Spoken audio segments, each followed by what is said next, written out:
प्रिय विद्यार्थियों, सभी को जय श्री राधे कृष्णा। जैसे कि आप जानते हैं, हाँ, इंटर की जो गणित की बोर्ड परीक्षा से संबंधित जो सवाल हैं वो हम आपको अपने चैनल पर लगातार अपडेट करा रहे हैं। तो आज उसी क्रम में हम आगे चलते हुए समाकलन के पहले सूत्र देखेंगे और समाकलन के जो सूत्र हैं उनसे फिर हम आगे चल के सवालों को कवर करेंगे। तो आइए चलते हैं पहले सूत्रों की ओर। देखिए, समाकलन के सूत्र है। पहला सूत्र क्या है आपका?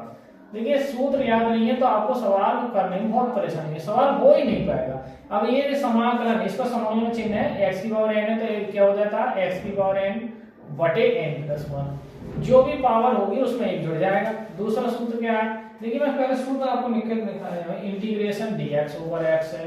तीसरा इंटीग्रेशन a की पावर x dx है। चौथा इंटीग्रेशन e की पावर x dx है। देखिए, इनके सूत्रों के क्या आएंगे। पांचवा है इंटीग्रेशन आपका जो है sin x है dx है। और छठा है इंटीग्रेशन cos x dx है। और अगला सातवां सवाल है इंटीग्रेशन आप sec स्क्वायर x और dx है। आइए आगे चलते हैं क्वेश्चन सूत्र नंबर 8 की ओर। तो 8 में जो क्वेश्चन सूत्र है integration cos x square x dx है। और नवा सूत्र है इंटीग्रेशन sec x और tan x dx। और 10वां है आपका जो है वो इंटीग्रेशन आपका sec x tan x और cos, ये भी इस तरीके से हो सकता है cos x और cot x और dx है।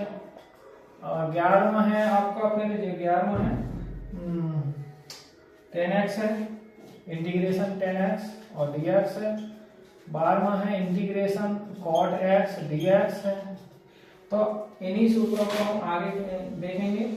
और integration sec x tan x है, sec x dx है।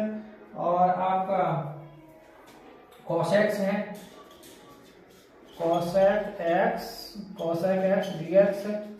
और 15वां है आपका ये देखिए 15वां जो सूत्र है, मैं पहले 14 तक आपको कवर कराऊं, फिर इम्पोर्टेंट है इसलिए आगे हम लिखेंगे। पहले मैं आपको इनका हल बता दूं। देखिए क्या है इनका। देखिए, ये तो मैं पहले बता दें, x की पावर n dx का समाकलन x की पावर n जो भी पावर होगी उसमें एक जुड़ जाएगी। अब dx बटे x है तो इसका क्या होगा log x आधार e पे log x। a की पावर x है, a की पावर x log आधार e पे a। और ये ex का ex ही रहता है, sin x का सब में क्या जुड़ेगी c जुड़ेगी, कांस्टेंट जरूर जुड़ेगा। क्या जुड़ता है कांस्टेंट? ये बच्चे नहीं जान पाते। कांस्टेंट ये है क्योंकि हम जो अवकलन समाकलन जो है वो अवकलन को उल्टा होता है, तो अवकलन करते वक्त जो कांस्टेंट होता है वो 0 हो जाता है। तो उस कांस्टेंट को जिंदा करने के लिए ही कुछ ना कुछ कांस्टेंट जोड़ देते हैं। sin x का क्या हो जाएगा minus cos x plus c। और cos का क्या हो जाएगा sin x प्लस c। और sec स्क्वायर का क्या होता है tan x। c प्लस जोड़ देंगे, मैं नहीं दे ध्यान तो आप लगा दें। इसका माइनस cot x और sec x tan x का sec x होता है। और cos x का माइनस cos x और tan x का होता है देखिए log sec x। अब log x sec x होगा इसका। और यदि log sec x नहीं लिख सकते हैं आप तो माइनस cos भी लिख सकते हैं इसको, यानी log cos x भी लिख सकते हैं। और cot x का जो होता है वो log sin x dx। और sec x का होता है log ब्रैकेट में sec x plus tan x। या इसको आप ऐसे भी लिख सकते हैं, log sec x tan x ना लिखें तो log और log tan, देखिए log क्या लिख सकते हैं हम tan पाई बटे 4 प्लस x बटे 2 भी लिख सकते हैं आप। और sec x का ऐसे इसका लिखेंगे हम log क्या होगा इसका cos x minus cot x, cos x minus cot x plus c। तो ये सूत्र हैं, आप इन सूत्रों को नोट करें और कहीं एक जगह लिख लें। ये जहां आप स्टडी करते हैं तो एक बोर्ड पे, दीवार पे, एक पेज पे कहीं नोट कर लें। गणित को करते वक्त इन सूत्रों का अभ्यास जरूरी है। आइए तो कुछ और सूत्र रह गए, मैं आगे आपको बताता हूं।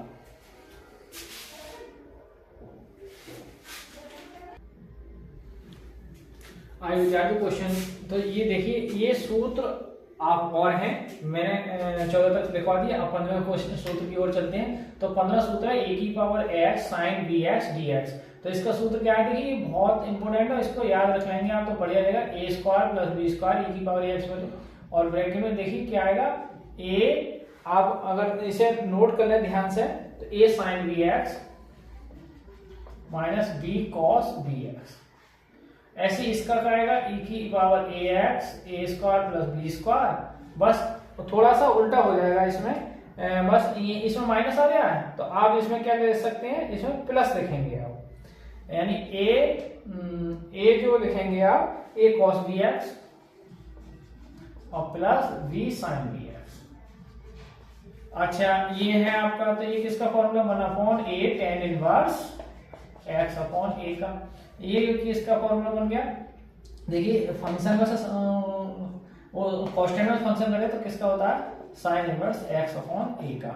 ये फॉर्मूला बन गया 1/a sec inverse x upon a का। और ये जो फॉर्मूला बन गया, देखिए x स्क्वायर करें तो 1/2a log mod of x minus a और x प्लस a। अच्छा ये जो फॉर्मूला है 1/2a log of mod a plus x और a माइनस x। और ये जो फॉर्मूला है आपका log का बनेगा log x प्लस रूट के अंदर X square plus A square. ये जो फॉर्मूला बनेगा आपका ये है x square minus A square, तो क्या बन जाएगा, बस यहाँ ये हो जाएगा log एक्स प्लस रूट के अंदर X square minus A square. अच्छा ये फॉर्मूला है तो ये बनेगा, देखिए 1/2 एक्स रूट के अंदर X square plus A square बटे 2 और log mod of X plus root के अंदर X square plus A square. ऐसे ये फॉर्मूला बन जाएगा 1/2 एक्स रूट के अंदर X square minus A square और प्लस ये माइनस आएगा माइनस ए स्क्वायर बटे 2 log mod of X plus root के अंदर X square minus A square. और ये फॉर्मूला बन जाएगा 1/2 एक्स रूट के अंदर A square minus x square plus A square बटे 2 sine inverse x upon A. तो यदि आपने सूत्र कंठस्थ कर लिए और यदि आप इन सूत्रों को कंठस्थ कर चुके हैं या देखें तो फिर आपके जो सवाल हैं वो बहुत मस्त होंगे, एकदम आपको समझ में भी आएंगे। तो पहले आप इन सूत्रों को नोट जरूर कर लें, एक जगह देखें।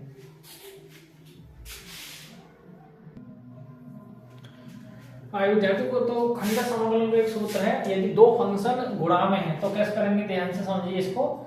मान लो एक फंक्शन को हम बाहर निकालेंगे, एक का समाकलन करेंगे, फिर जिसको बाहर निकालें उसका डिफरेंशियल करेंगे du/dx, और ये फंक्शन जो है समाकलन उसको ऐसे रखेंगे एज इट इज, और फिर सबका बाहर समाकलन करेंगे। देखिए ये वाला, अब इसमें त्रिकोण क्या है, देखिए a से b f(x) है, तो अगर लिमिट नो चेंज रहती है तो फंक्शन t में कन्वर्ट हो जाए तो वो बराबर होगा। अब दूसरी लिमिट है, अगर हम लिमिट उल्टी कर दें, a से b है अब b से a कर दें तो टोटल फिर माइनस आ जाएगा, फंक्शन जो है वो नेगेटिव हो जाएगा। दूसरा है, अगर हम अपनी तरफ से कोई लिमिट डालें f(x)dx तो फिर क्या करेंगे, वो c से b f(x)dx इस तरीका से हम नोट कर सकते हैं, जहां a ग्रेटर होगी c और c ग्रेटर b, मतलब a less than c greater, a से c ग्रेटर और b से लेस देन है। आइए इसका देखते हैं।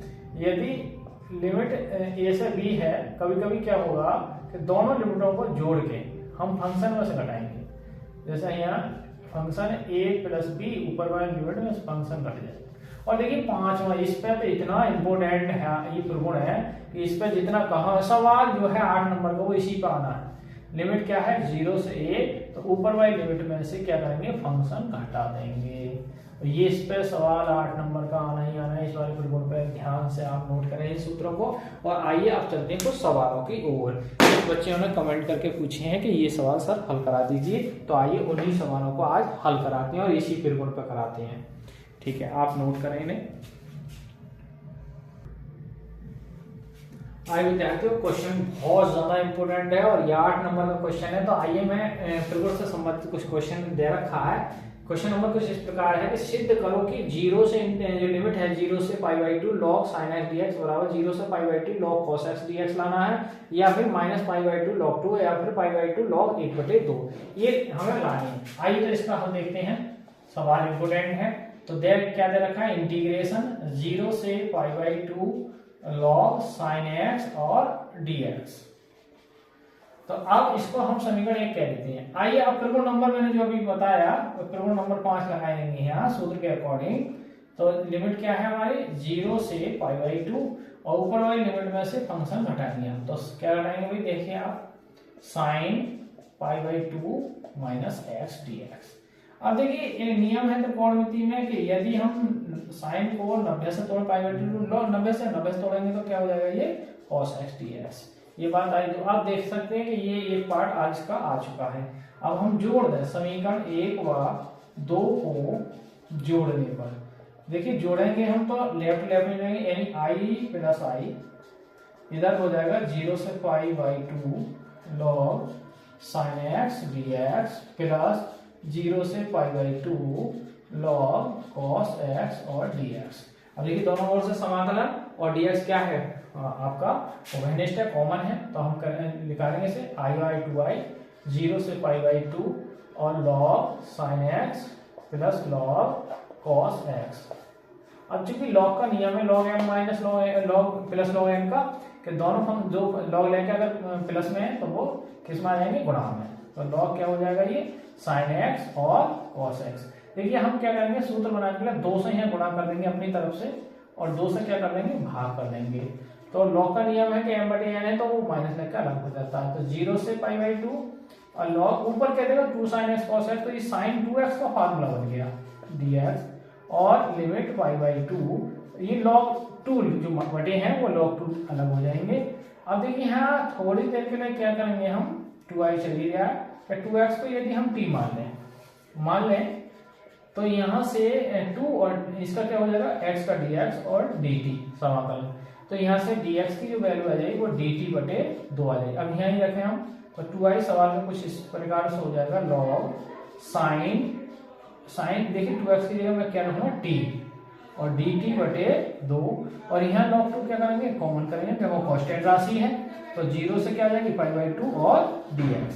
अब देखिए लिमिट देखेंगे तो यहाँ पहले ये लिमिट क्या है, x की है, अब हमें चाहिए t की। तो यहाँ देखिए x की 0 रखेंगे तो 0 हो जाएगी और π/2 रखेंगे तो लिमिट क्या हो जाएगी, पाई हो जाएगी। आइए अब इसको नेक्स्ट पेज पे मैं हल करता हूँ। आप पहले इसे नोट कर लें यहाँ तक का, फिर इसे मैं मिटा के आगे नोट करवाता हूँ। आइए तो शेष सवाल में इस तरीका से प्रारूप हो जाएगा 2i बराबर 1/2 तो कॉमन आ जाएंगे, लिमिट 0 से पाई हो गई, log sin t और dt माइनस log 2 और इंटीग्रेशन 0 से π/2 और dx। तो यहां से देखिए 1/2।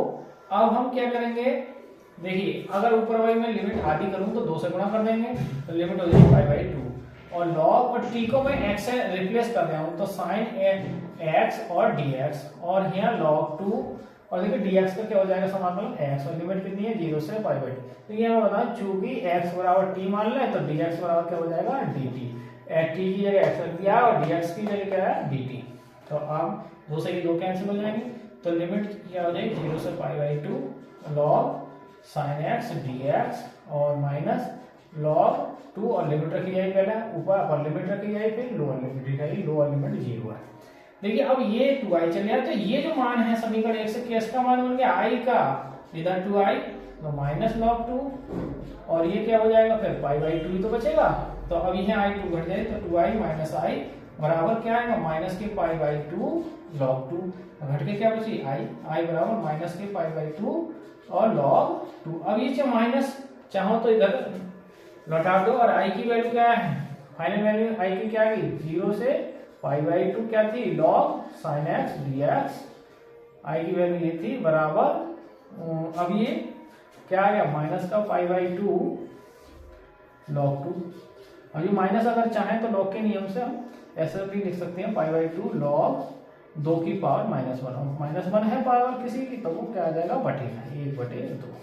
तो हम क्या लेके चले थे, आप देख सकते हैं कि इंटीग्रेशन 0 से π/2 और log sin x dx का जो फाइनल आंसर आया, कॉस में भी आ सकता है तब भी इसका आंसर यही आएगा। तो आप ये नोट करें, बहुत ज्यादा इंपॉर्टेंट क्वेश्चन है 8वां। आइए क्वेश्चन नंबर आगे चलते हैं अगले क्वेश्चन की ओर।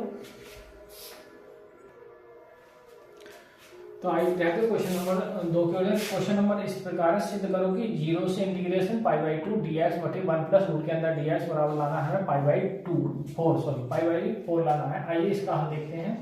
तो इंटीग्रेशन 0 से π/2 और ये है dx बटे 1 प्लस रूट के अंदर 10x। अब देखिए हम क्या करेंगे, इसको हल करने के लिए पहले 0 से π/2 और dx बटे इसको तोड़ेंगे, यानी 10 को तोड़ देंगे, साइन रूट के अंदर साइन और बटे रूट के अंदर cos x। अब देखिए इसका एलसीएम डालेंगे, तो 0 से क्या हो जाएगा, 0 से π/2 dx बटे रूट cos x और प्लस रूट sin x, और जहां एलसीएम डालेंगे सबके बटे रूट cos x। अब ये तेजी संख्या के ऊपर आएगा तो सवाल का रूप इस तरीके से हो जाएगा, इंटीग्रेशन 0 से π/2 और रूट के अंदर cos x dx और बटे में रूट के अंदर cos x प्लस रूट के अंदर sin x। ये समीकरण हम 1 कह रहे हैं इसे। अब देखिए प्रगुण नंबर वही 4 लगाएंगे, तो इंटीग्रेशन 0 से π/2 और रूट के अंदर देखिए cos π/2 माइनस x और dx, ऐसे रूट के अंदर cos π/2 minus x plus root के अंदर sin π/2 माइनस x और dx। अब देखिए 0 से π/2, अब देखिए cos नंबर से चेंज हो रहा है तो क्या हो जाएगा sin x और dx, ऐसे नीचे sin x और प्लस रूट के अंदर cos x। ये समीकरण आ गई 2। अब आप अगर गौर करें तो देखिए समीकरण 1 और 2 हर जो है वो लगभग समान है। जब हर समान हो तो अंश डायरेक्ट बनेंगे, तो हम समीकरण क्या करेंगे, 1 व 2 को जोड़ने पर, 1 व 2 को जोड़ने पर देखिए जब जोड़ेंगे तो i 2i हो जाएगी लेफ्ट में, और राइट में 0 से π/2 रूट के अंदर cos x dx upon root के अंदर sin x प्लस रूट के अंदर cos x, प्लस में आगे पीछे गुणा में कैसे भी लिख सकते हैं, 0 से π/2 रूट के अंदर sin x dx बटे रूट के अंदर cos x प्लस रूट के अंदर sin x। अब जोड़ेंगे, देखिए हर समान है तो अंश जोड़ेंगे। नेक्स्ट पेज पर देखेंगे इसे, आप तब तक इसको नोट कीजिए।